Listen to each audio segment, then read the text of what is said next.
हिमाचल प्रदेश में सिया गीतों का प्रचलन सतलुज घाटी और पब्बर घाटी क्षेत्र में है। जैसे कि इसके नाम से विदित है कि सिया का जो गीत हैं वो माता सीता से जुड़ा हुआ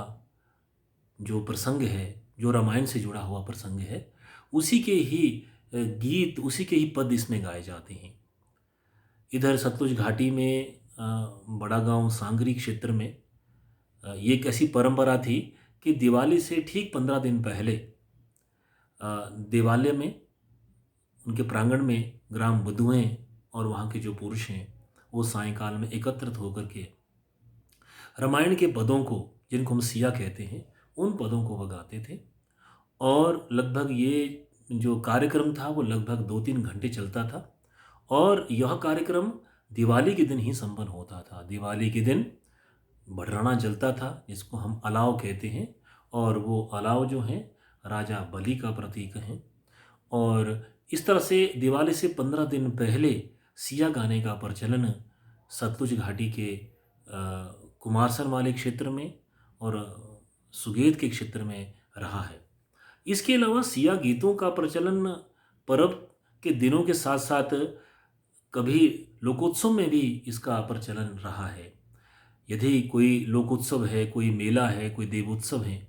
रात्रि भर नाटी का आयोजन होता है, लौकिक गीत गाए जाते हैं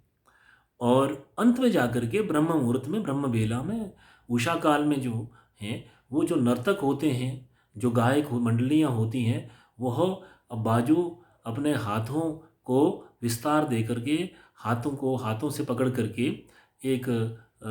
धीमे पदचाप के साथ और धीमे गीतों के साथ, जिसे हम सिया गीत कहते हैं, उसमें भी, उस नृत्य गीत के कार्यक्रम में भी सिया के पद गाए जाते हैं कि किस तरह से रावण ने सीता माता का हरण किया और किस तरह से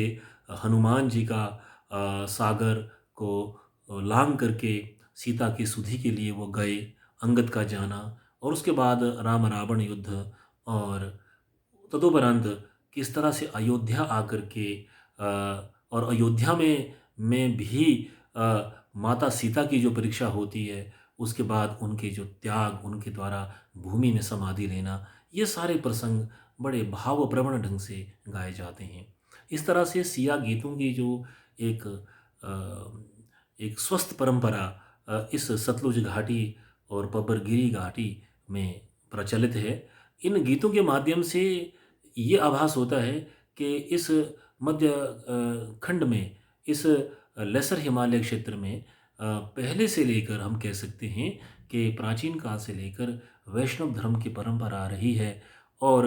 रामायण के प्रसंग, महाभारत से संबंधित पांडवायन के जो प्रसंग हैं वह भी दिवाली के अवसर पर गाए जाते हैं। इस तरह से सिया गायन जो है वह रामायण से जुड़ा हुआ एक लोक गायन की परंपरा है, जो अब धीरे धीरे विलुप्त हो रही है। और पहले तो दिवाली से पहले सिया गीतों का बहु प्रचलन इस क्षेत्र में था, परंतु दुखद पहलू ये है कि आज ये गीत गाने वाले जो कलाकार हैं वो भी खत्म हो गए हैं और धीरे धीरे ये परंपरा भी विलुप्त हो गई है। इस तरह से सिया गीत का जो प्रचलन है, इसके रक्षण के लिए प्रयास होने चाहिए और इनका डॉक्यूमेंटेशन हो, और इन गीतों के पीछे जो एक अपने इष्ट के प्रति एक श्रद्धांजलि का भाव हमारे पहाड़ी लोगों के मन में था, उनके हृदय में था, और जो उनकी धर्मावलंबिता का परिचायक था, वो अब धीरे धीरे लुप्त हो गया है। और वस्तुतः सिया गीत हमारी लोक संस्कृति में धर्म और धर्म के प्रति उनकी निष्ठा, उनका समर्पण का